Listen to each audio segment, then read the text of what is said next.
आप सभी का चैनल वेद श्रवण में बहुत बहुत स्वागत है। प्लीज़ आप चैनल को सब्सक्राइब कर बेल आइकन का बटन प्रेस करें। शुरू करते हैं शिव पुराण के विद्येश्वर संहिता के 12वें अध्याय की कथा। मोक्षदायक पुण्य क्षेत्रों का वर्णन। सूत जी ने कहा, हे विद्वान और बुद्धिमान महर्षियों, मैं मोक्ष देने वाले शिव क्षेत्रों का वर्णन कर रहा हूँ, जिसमें पर्वत, वन और काननों सहित इस पृथ्वी का विस्तार 50 करोड़ योजन है। भगवान शिव की इच्छा से पृथ्वी ने सभी को धारण किया है। भगवान शिव ने भूतल पर विभिन्न स्थानों पर वहाँ के प्राणियों को मोक्ष देने के लिए शिव क्षेत्र का निर्माण किया है। कुछ क्षेत्रों को देवताओं और ऋषियों ने अपना निवास स्थान बनाया है, इसलिए उसमें तीर्थत्व प्रकट हो गया है। बहुत से तीर्थ ऐसे हैं जो स्वयं प्रकट हुए हैं। तीर्थ क्षेत्र में जाने पर मनुष्य को सदा स्नान, दान और जाप करना चाहिए, अन्यथा मनुष्य रोग, गरीबी तथा मूर्खता आदि दोषों का भागी हो जाता है। जो मनुष्य अपने देश में मृत्यु को प्राप्त होता है, वह इस पुण्य के फल से दोबारा मनुष्य योनि प्राप्त करता है, परंतु पापी मनुष्य दुर्गति को प्राप्त करता है। हे ब्राह्मणों, पुण्य क्षेत्र में किया गया पाप कर्म अधिक दृढ़ हो जाता है, अतः पुण्य क्षेत्र में निवास करते समय पाप कर्म से बचना चाहिए। सिंधु और सतलुज नदी के तट पर बहुत से पुण्य क्षेत्र हैं। सरस्वती नदी परम पवित्र और 60 मुख वाली है, अर्थात उसकी 60 धाराएं हैं। इन धाराओं के तट पर निवास करने से परम पद की प्राप्ति होती है। हिमालय से निकली हुई पुण्य सलीला गंगा नदी 100 मुख वाली नदी है। इसके तट पर काशी, प्रयाग आदि पुण्य क्षेत्र है। मकर राशि में सूर्य होने पर गंगा की तटभूमि अधिक प्रशस्त एवं पुण्यदायक हो जाती है, अतः सोनभद्र नदी की भी 10 धाराएं हैं। यहाँ बृहस्पति के मकर राशि में आने पर यह अत्यंत पवित्र तथा अभिष्ट फल देने वाली होती है। इस समय यहाँ स्नान और उपवास करने से विनायक पद की प्राप्ति होती है और पुण्य सलीला महानदी नर्मदा, इसके भी 24 मुख हैं। इसमें स्नान करके तट पर निवास करने से मनुष्य को वैष्णव पद की प्राप्ति होती है एवं तमसा के 12 तथा रेवा के 10 मुख हैं। और परम पुण्यमयी गोदावरी नदी के 21 मुख है। यह ब्रह्म हत्या तथा गौवध पाप का नाश करने वाली एवं रुद्रलोक देने वाली है।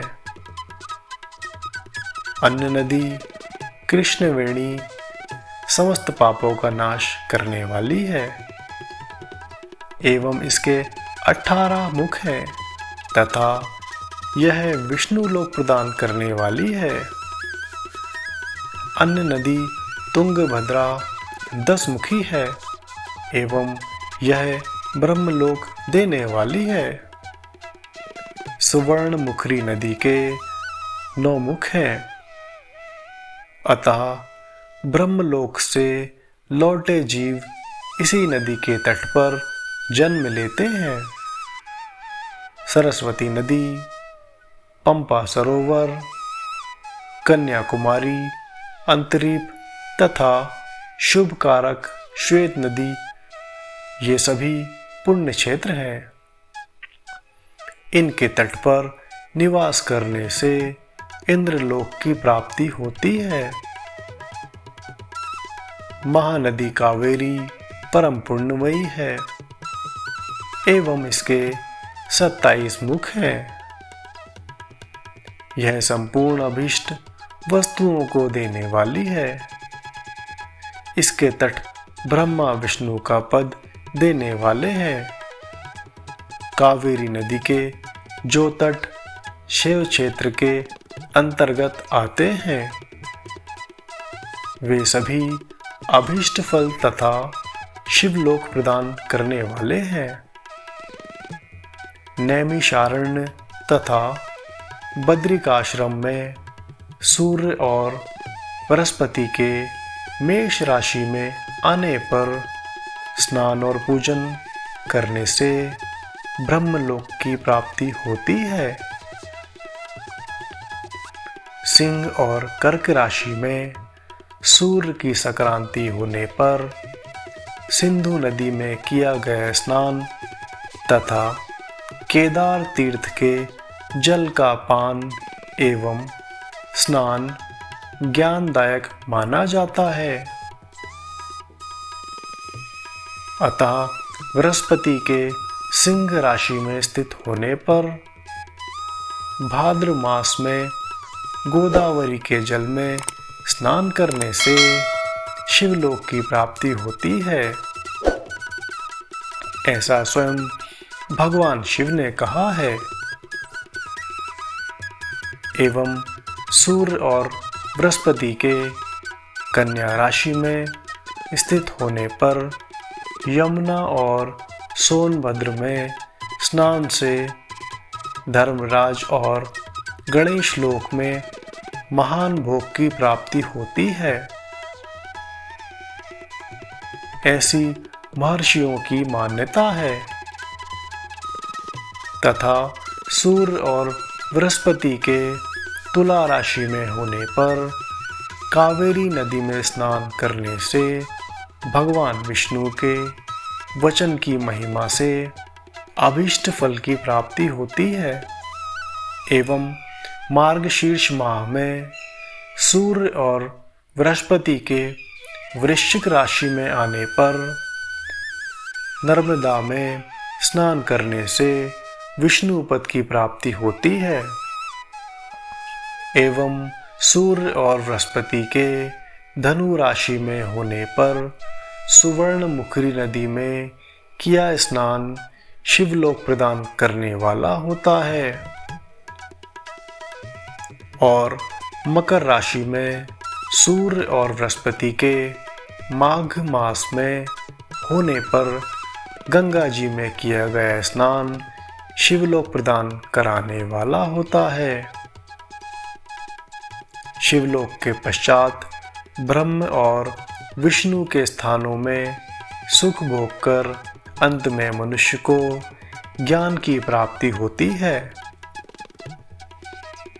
माघ मास में सूर्य के कुंभ राशि में होने पर फाल्गुन मास में गंगा तट पर किया गया श्राद्ध, पिंडदान अथवा तिलोदक दान पिता और नाना दोनों कुलों के पितरों की अनेकों पीढ़ियों का उद्धार करने वाला है। गंगा व कावेरी नदी का आश्रय लेकर तीर्थवास करने से पाप का नाश हो जाता है एवं ताम्रपर्णी और वेगवती नदियाँ ये दोनों ब्रह्मलोक की प्राप्ति रूप फल देने वाली हैं। इन नदियों के मध्य में बहुत से पुण्य क्षेत्र हैं। यहाँ निवास करने वाला मनुष्य अभीष्ट फल का भागी होता है एवं सदाचार, उत्तम वृत्ति तथा सद्भावना के साथ मन में दया भाव रखते हुए विद्वान पुरुष को तीर्थ में निवास करना चाहिए, अन्यथा उसे फल नहीं मिलता है। पुण्य क्षेत्र में जीवन बिताने का निश्चय करने पर तथा वास करने पर पहले का सारा पाप तत्काल नष्ट हो जाएगा, क्योंकि पुण्य को ऐश्वर्यदायक कहा जाता है। हे ब्राह्मणों, तीर्थ में वास करने पर उत्पन्न पुण्य कायिक, वाचिक और मानसिक सभी पापों का नाश हो जाता है। तीर्थ में किया मानसिक पाप कई कल्पों तक पीछा नहीं छोड़ता, यह केवल ध्यान से ही नष्ट होता है। वाचिक पाप जाप से तथा कायिक पाप शरीर को सुखाने जैसे कठोर तप से नष्ट होता है।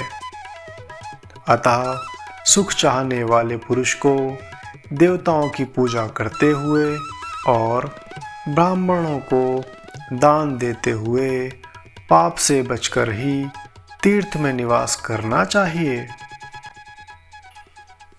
इतना कहकर सूत जी ने कहा, आगे की कथा 13वें अध्याय में मिलती है।